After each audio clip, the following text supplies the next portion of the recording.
Hey guys, what is going on? Welcome back to the channel. On today's video, we're going to be doing something that I'm pretty excited about. I have traded one of my lasers for a Creality Ender 5 Plus 3D printer, which I'm super excited about. If you check back in some of my previous videos way in the back, I ended up actually purchasing a Creality Ender 3. It is not a self-leveling machine like this one is, so it was really difficult for me to kind of figure out and get that thing leveled. I don't know, for some reason, it just would not work.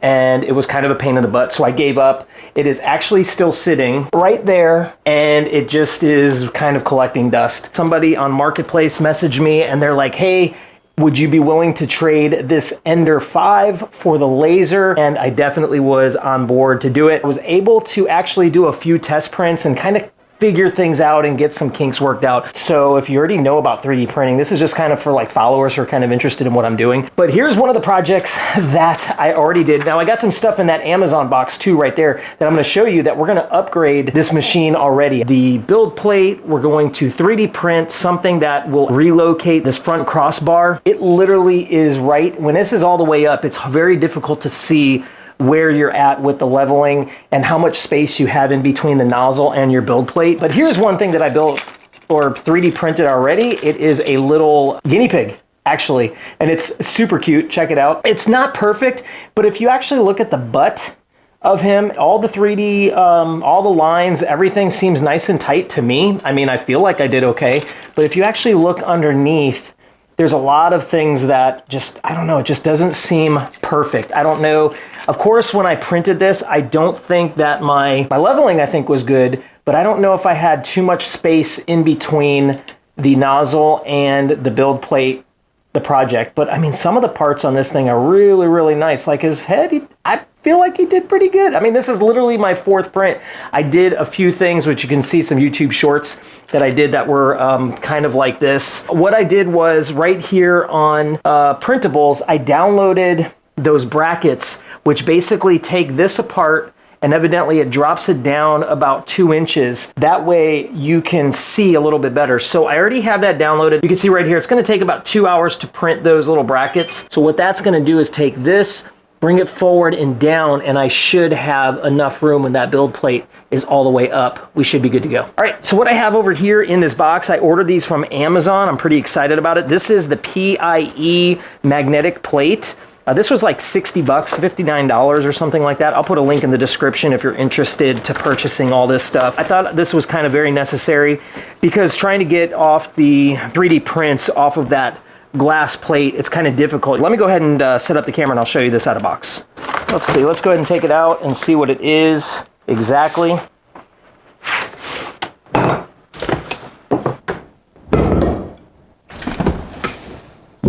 So this plate right here, it has a magnetic base on it, and that will go ahead and attach to the bottom of the machine. And then that way, when I want to pop this off, it'll just peel off, and it's kind of flexible in itself right here, you can see. And that way, anything that I'm 3D printing or whatnot, it will just pop right off, which is pretty cool. So I'm excited about putting that on. The next thing we got for an upgrade, I just thought these were kind of cool because I'm gonna go with the red theme on that. We got some wheels here. We're gonna go ahead and replace the adjustable bed wheels. These are all aluminum wheels, which are really, really nice. The ones that are on it right now are just plastic. So we're gonna go ahead and put these on. It does come with springs, but what we're gonna do is we're not gonna use the springs on this. We're gonna go ahead and use this right here. These are little silicone spacers that go in place of the spring. They have some flexiness to them right there.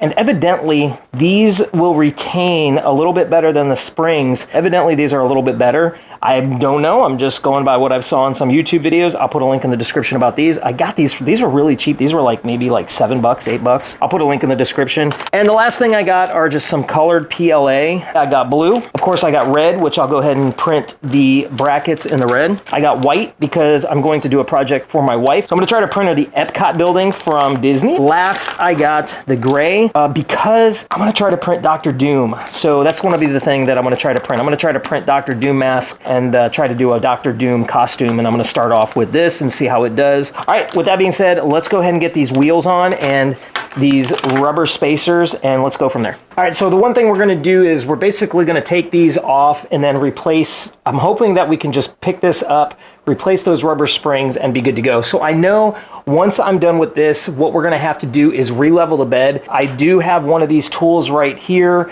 These are one of the gauges that I use to space in between the nozzle and the bed. It really helps. There's a lot of people that use paper and whatnot, but I have one of these gauges that it's just paper thin pieces of metal, and it's very accurate. You can see exactly how thin. You can almost get down to this right here, and these are almost just like paper. So with that being said, let's just go ahead and get these done and replace everything right now.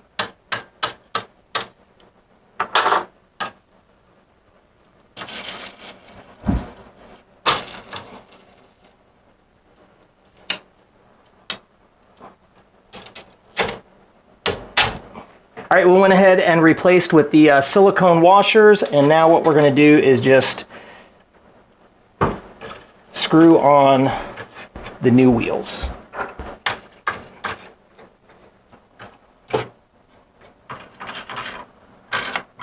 All right guys, so I went ahead and got the new wheels on with the washers, and to level the bed, one of the things that I want to do is make sure that the gap in between these two right here, I know for a fact, are a lot tighter than what they are. So what we'll do is we'll tighten those up, and I'm going to use my gauge right here, and what that'll do is that'll kind of help me gauge exactly where I'm at. I'm going to go ahead and just put this in here and then tighten these up so I have enough room. All right, and I'm going to do the same thing on the back side. All right, just like that. Doesn't have to be perfect, just enough where when I do my leveling, I can go ahead and make sure that everything is, gives me a little bit of adjustment play, can go up and down with the bed. The next thing we're gonna do is we're gonna go ahead and make sure that my bed is as high as it can go right here.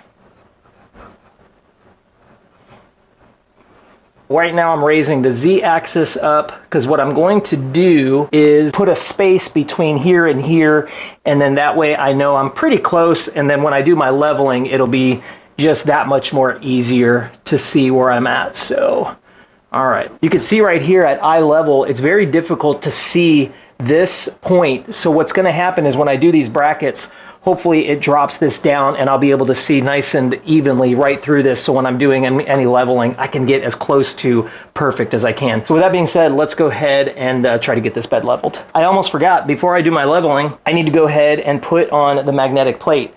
This actually needs to go back down because there is a magnet that actually sticks to this, but let's go ahead and get that stuck on. Now I gotta bring this back down.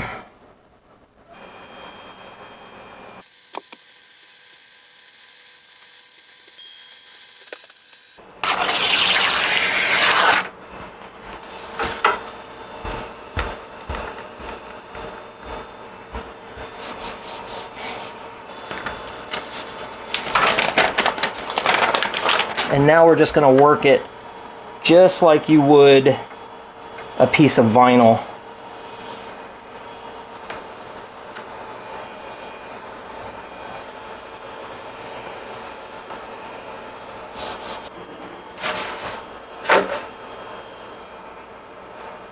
That's what we're gonna go ahead and zero against. Now raise up the Z-axis back up to 0, and then I'll go ahead, turn the machine off, and then we'll go ahead and get it as close to that point as we can.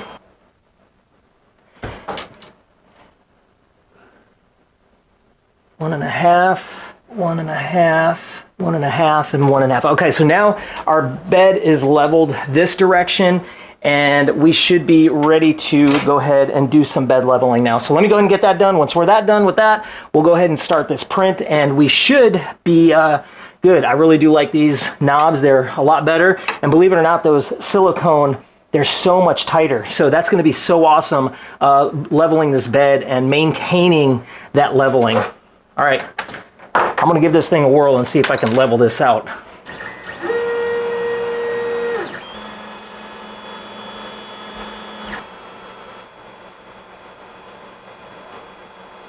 All right, I think I got it. Let's go ahead and hit back. Let's do some measuring, and what it's gonna do is it's gonna hit all of these points, and what I wanna see on here is like 0.0, 0.0, 0.0, numbers like that. If I have that good, we should be basically ready to go. So, all right, when we come back, we'll be leveled up.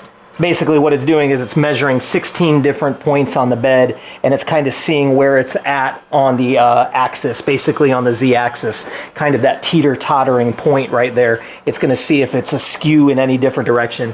If it has a tolerance of like 0.00 or 0.0412, whatever, I'm not going to worry so much about that. We should be pretty good if it's on point with that. And basically, if you turn the switch to auto leveling on, what'll happen is every time you turn it on, it's going to go ahead and do those checks beforehand. In the meantime, I'm going to go over to my computer and I'm going to go ahead and transfer over the file that I already have sliced. This file is going to take 2 hours and 41 minutes to 3D print. So while it's doing that, I'm going to go ahead and transfer that file to here, put that back in here, and I should be ready to go. So one of the things that I found out about the Ender 5, if your files are named way too long, they're not going to show up on your Ender 5. I learned that the hard way. That literally took me hours to figure out. I was transferring files back and forth to the SD card. I was trying different SD cards, and for some reason they weren't showing up on the screen. So basically what I did was I shortened the name of the files and they show up on the screen. I'm just going to go ahead and try these prints and we're going to run with it. So these are going to take about 2 hours. So when we come back, we should have those brackets pretty much ready to go. All right, let's go ahead and print. First thing I need to do is I need to change out the PLA. So let's go ahead and do that first.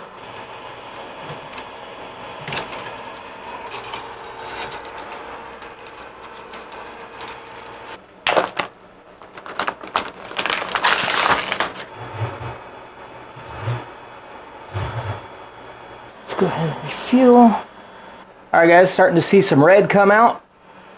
Let's go ahead and grab that. And let's keep going. All right. That is all red PLA coming out of there. Super nice. All right, I think what I'm going to do is I'm going to go ahead and start this print. It's going to take about 3 hours. It is now 7 o'clock at night. Right there, you can see 7 o'clock. This should be done about 10 p.m. tonight, which should be good. So it's Saturday night. I got a late night. I ain't too worried about it. Super excited. Got some brand new PLA. Let's go ahead and hit back, hit print. E5 crossbar brackets. All right, last time, let's go ahead and clean out this. Here we go.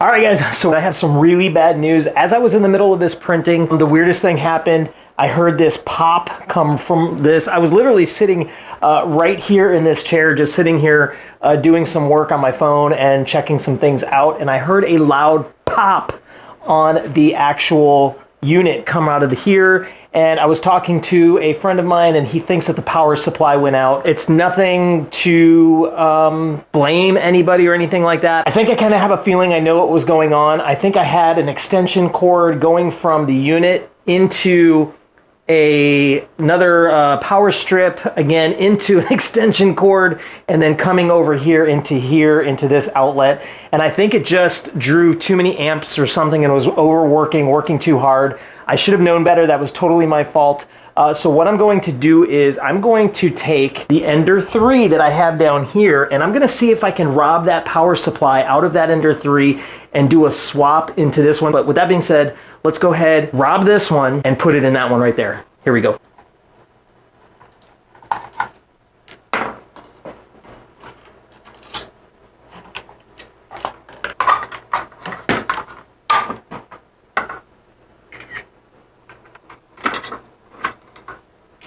These seem to be pretty cheap on Amazon. They're only like 26 bucks, up to like $30. So I'll replace this power supply again with another one.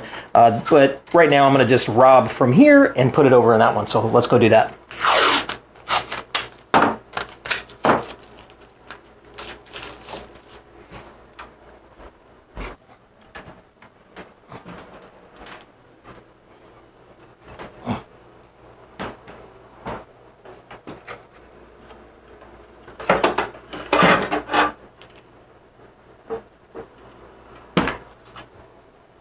This one definitely has a lot more plugs to worry about. So what I'm gonna do is take a picture with my phone so I know exactly what I am doing.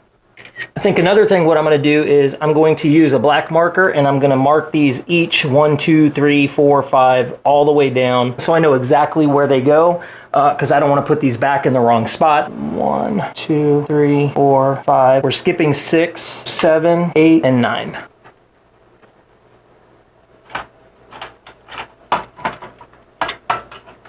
Exact same power supply. 360 watt, 24 volts, 360 watt, 24 volts. Okay, let's go ahead and get this one put in. Same holes and everything, so pretty awesome.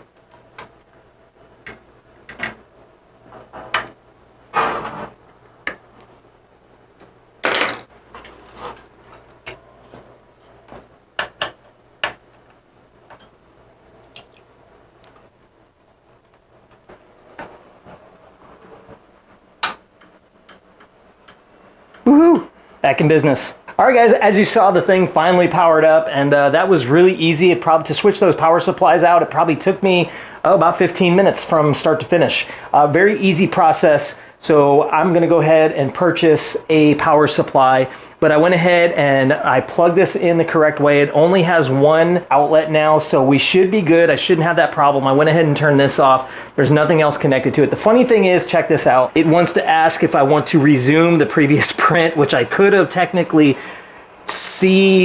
tried how it went. I don't know. I'm going to go ahead and just reprocess this whole process again. But you're not going to see that on camera. When we come back, I'm going to go ahead and just have this print pretty much done. All right, let's go ahead and get to printing. All right, guys, so we are back in business printing. I got the brackets are ready to go.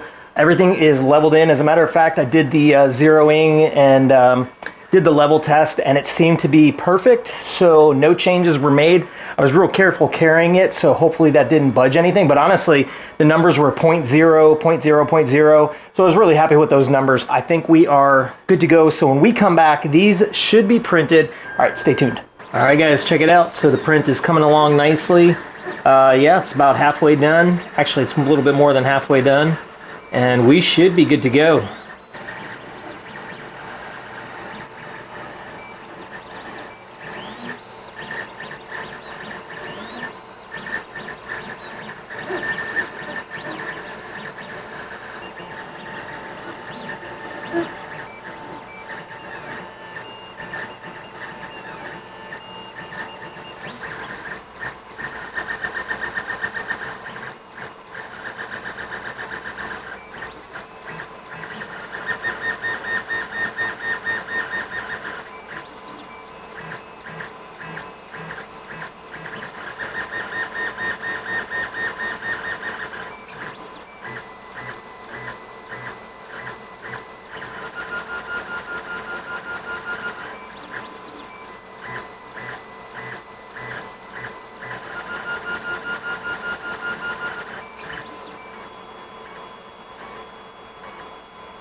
The prints are finally done and they came out perfect. No more problems with the power supply. So what we're gonna do is let's go ahead and break these off, get them cleaned up real quick, and then we're gonna go ahead and mount them. I don't think this is gonna be a hard project at all. I think it's just gonna be 3 screws, a 3mm and a 4mm, 3 of them on each side, and then we flip the bar over and it should lock into place. Pretty simple. All right, let's go ahead and get these installed. Here we go.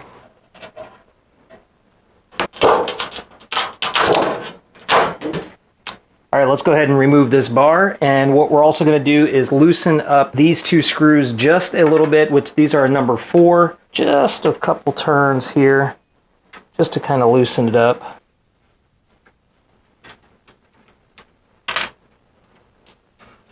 All right, now this bar should mount right about there.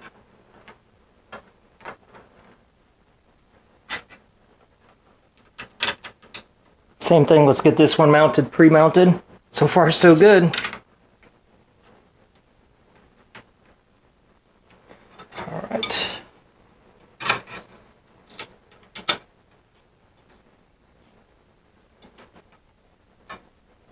All right, I got everything started, so what I'm gonna do is just tighten everything up and we should be good to go. All right. Awesome. Check it out. Now this bar is lowered down, and now I'm able to see when the Z comes all the way up. I should be able to now see clearly in between the leveling because it's going to be right about here, so perfect.